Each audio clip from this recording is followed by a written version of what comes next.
맑은 가락이 울려나네. 하늘 곡조가 언제나 흘러나와 내 영혼을 고이 싸네.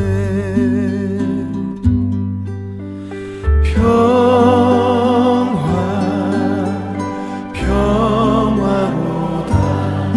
하늘 위에서 내려오네. 그 사랑의 물결이 영원토록 내 영혼을 덮으소서.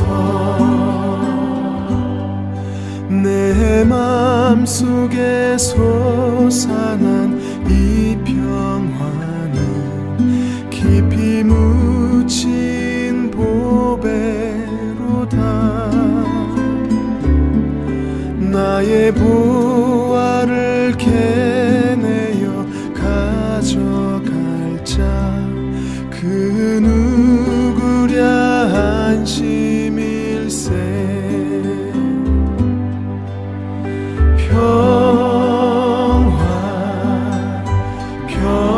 평화로다. 하늘 위에서 내려오네. 그 사랑의 물결이 영원토록 내 영혼을 덮으소서.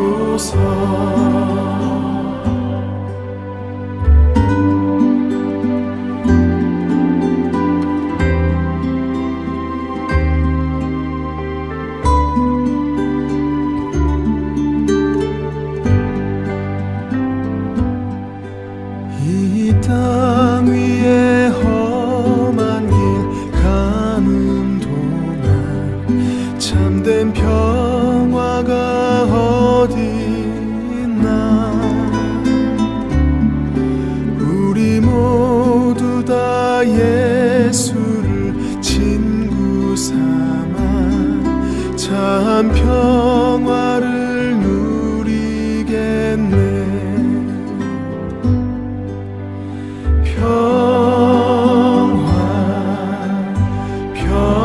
평화로다. 하늘 위에서 내려오네. 그 사랑의 물결이 영원토록 내 영혼을 덮으소서. 그 사랑의 물결이 영원토록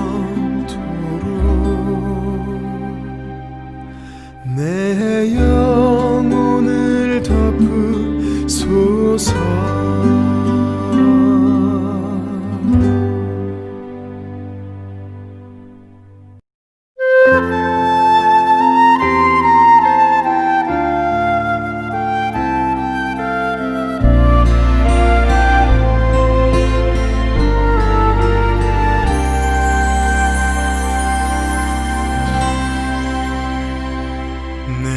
주의 은혜 강가로 저 십자가의 강가로 내 주의 사랑 있는 곳 내 주의 강가로 내 주의 은혜 강가로 저 십자가의 강가로 내 주의 사랑 있는 곳 내 주의 강가로 가란 나의 영혼을 생수로 가득 채우소서. 이곳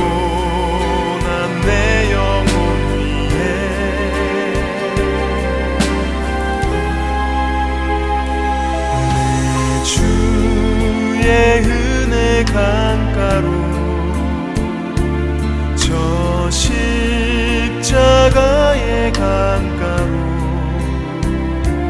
내 주의 사랑 있는 곳 내 주의 강가로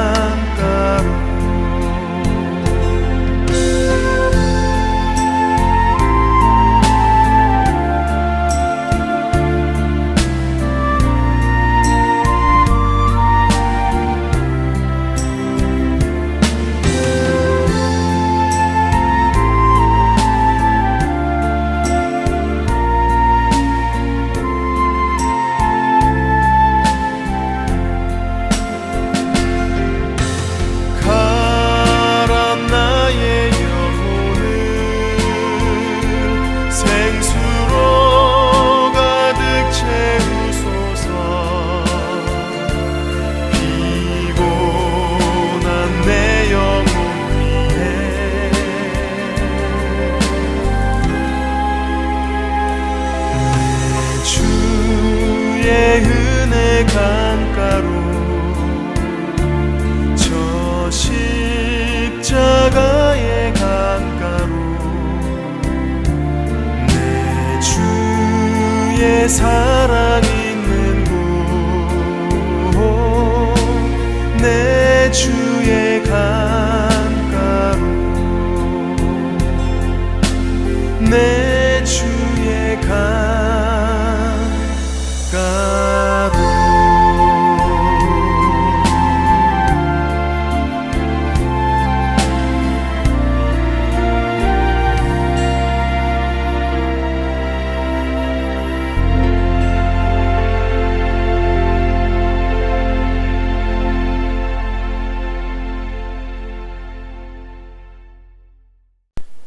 오늘의 말씀은 신명기 28장 25절에서 35절입니다. 여호와께서 내 적군 앞에서 너를 패하게 하시리니 내가 그들을 치러 한 길로 나가서 그들 앞에서 7길로 도망할 것이며 내가 또 땅의 모든 나라 중에 흩어지고 내 시체가 공중의 모든 새와 땅의 짐승들의 밥이 될 것이나 그것들을 쫓아줄 자가 없을 것이며 여호와께서 애굽의 종기와 치질과 괴혈병과 피부병으로 너를 치시리니 내가 치유받지 못할 것이며 여호와께서 또 너를 미치는 것과 눈머는 것과 정신병으로 치시리니 맹인이 어두운 데서 더듬는 것 같이 내가 백주에도 더듬고 내 길이 형통하지 못하여 항상 압제와 노략을 당할 뿐이니 너를 구원할 자가 없을 것이며 내가 여자와 약혼하였으나 다른 사람이 그 여자와 같이 동침할 것이요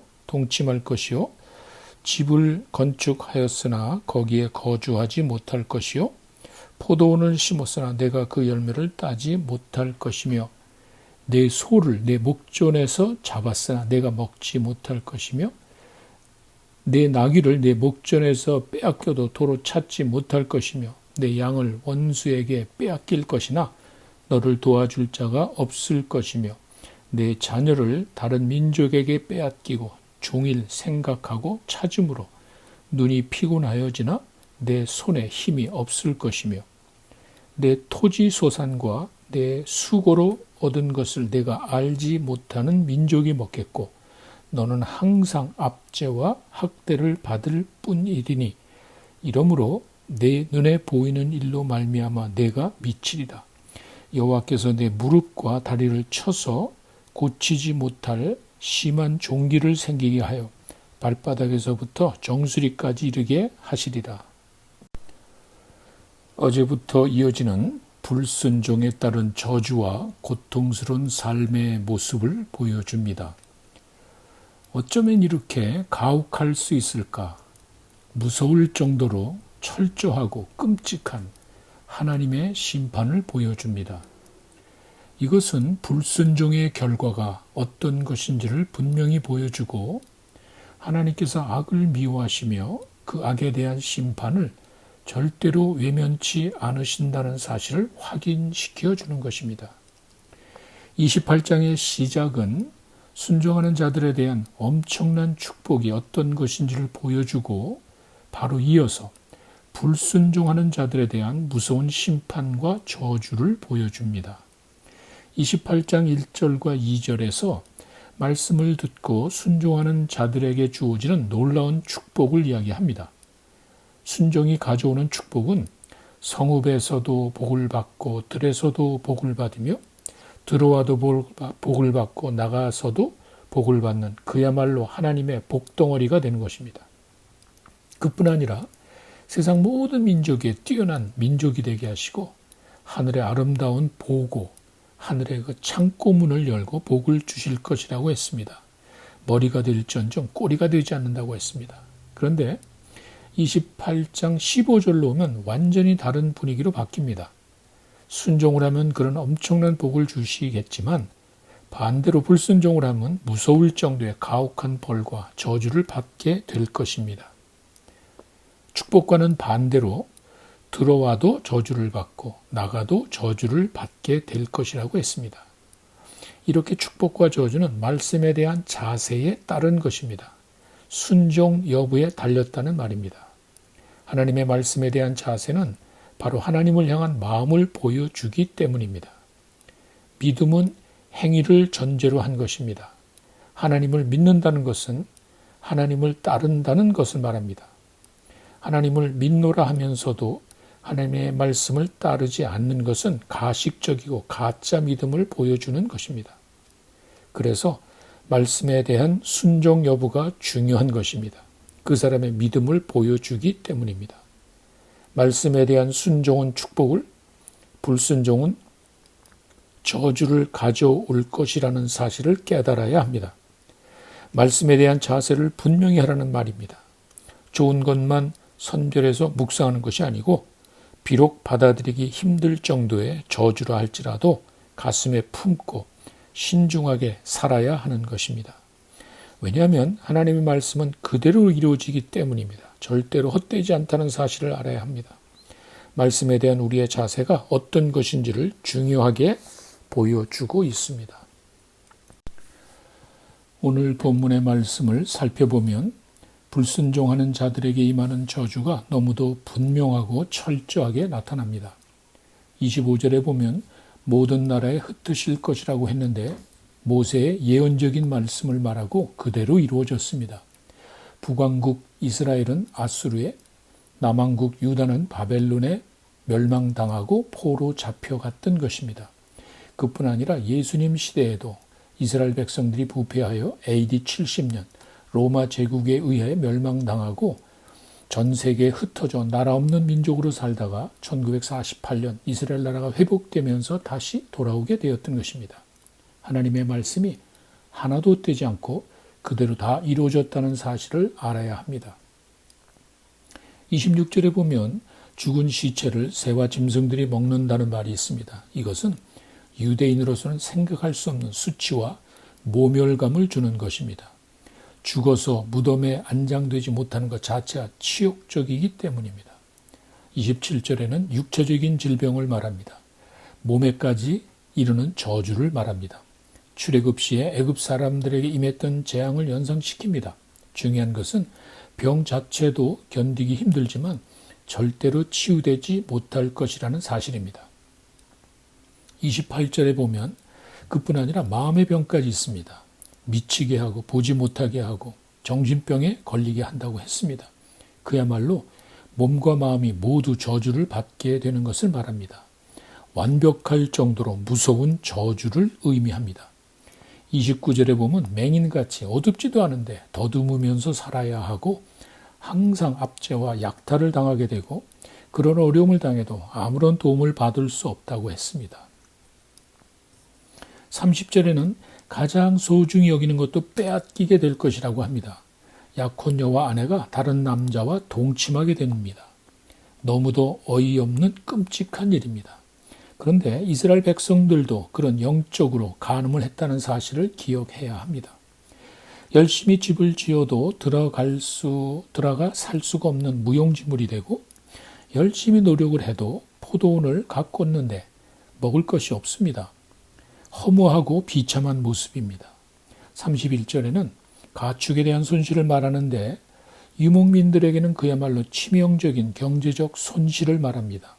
지금으로 말하면 직업을 잃고 사기를 당하고 도적을 당하여 재산을 모두 잃어버리는 그런 모습이라고 볼 수 있습니다. 32절은 가장 마음이 아픈 저주입니다. 자녀들에게까지 엄청난 재앙이 옵니다. 하나님이 보호해 주시지 않는다는 것입니다. 자녀들이 남의 나라에 끌려가는 비참한 모습, 다시 돌아올 수도 없는 암담한 현실을 겪게 될 것이라는 것입니다. 단순히 자녀만의 문제가 아니라 자녀는 그들에게 기쁨이 되고 소망이 되는데 그 모든 것이 사라지게 될 것이라는 말입니다. 33절에 보면 애굽의 노예 생활을 연상시킵니다.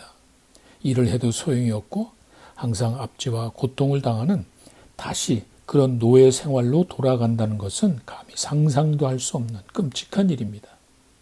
34절에 결론적으로 눈에 보이는 이런 비참한 저주로 인하여 미치게 될 것이라고 합니다. 얼마나 원통하고 비참한 상황이면 미칠 정도이겠습니까? 상상할 수 없는 저주를 말합니다. 35절은 욥이 당한 고통을 연상시킵니다. 가장 힘든 것이 자기 몸의 질병인데 바로 그와 같이 욥이 당한 것 같이 가장 힘든 자기 몸의 저주를 당하게 될 것이라는 말입니다. 오늘의 말씀을 살펴보면 어쩌면 이럴 수가 있나? 너무도 무섭고 잔인하지 않나? 아무리 하나님의 말씀을 순종하지 않았다고 하지만 이렇게 철저하게 책망하고 저주를 할 수 있을까?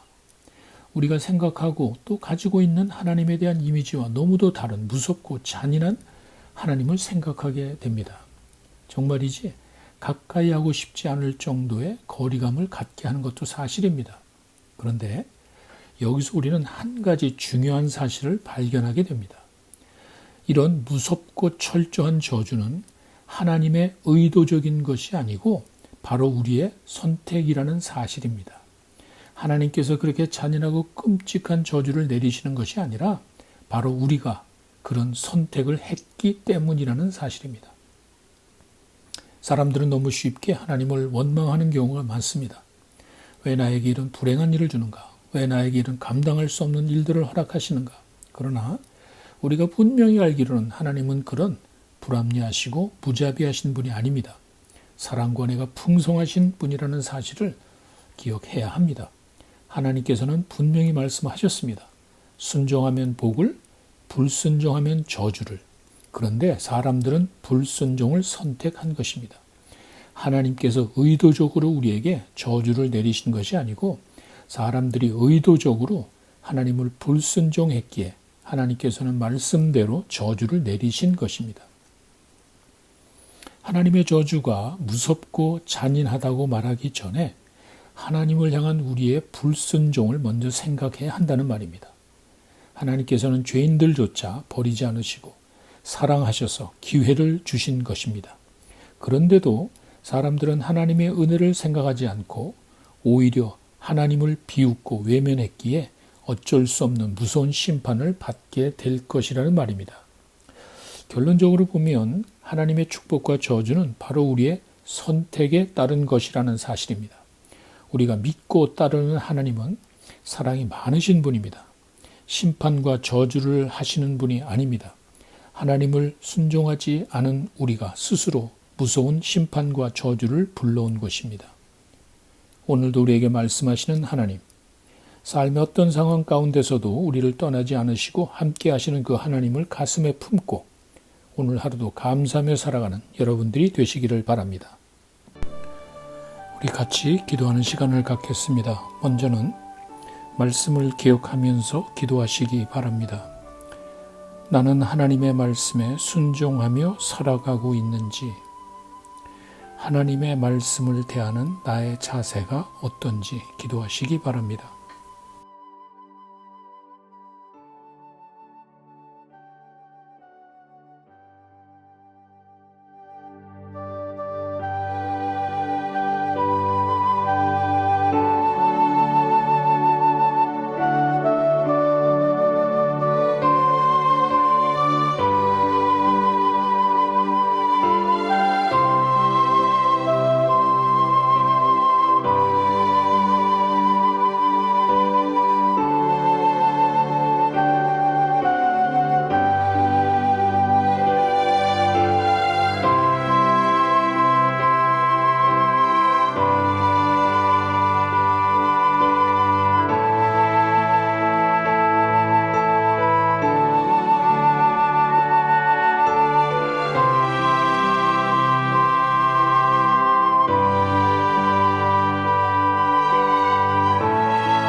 번째, 현재 이루어지고 있는 일들을 위해 기도하시기 바랍니다. 코로나 사태가 더 이상 확대되지 않고 안정되기를 위해 기도하시고, 빨리 사회가 안정되어서 더 이상의 폭력과 약탈과 방화 사태가 일어나지 않도록 기도하시기 바랍니다.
마지막으로 서로를 위해 기도하시기 바랍니다.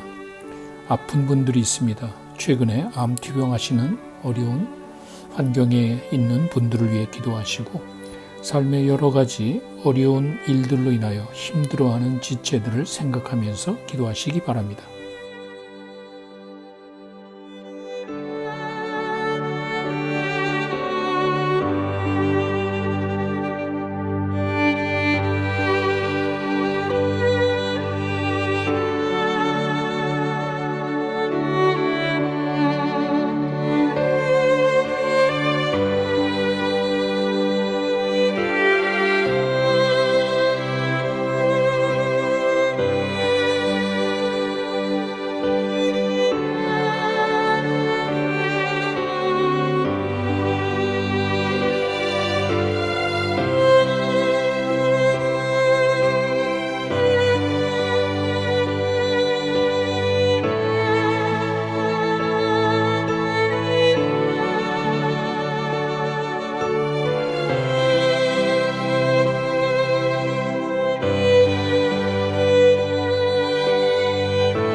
하늘에 계신 우리 아버지, 이름이 거룩히 여김을 받으시오며 나라의 임하옵시며 뜻이 하늘에서 이루어진 것 같이 땅에서도 이루어지이다. 오늘날 우리에게 일용할 양식을 주옵시고 우리가 우리에게 죄 지은 자를 사하여 준 것 같이 우리 죄를 사하여 주옵시고 우리를 시험에 들게 하지 마옵시고 다만 악에서 구하옵소서.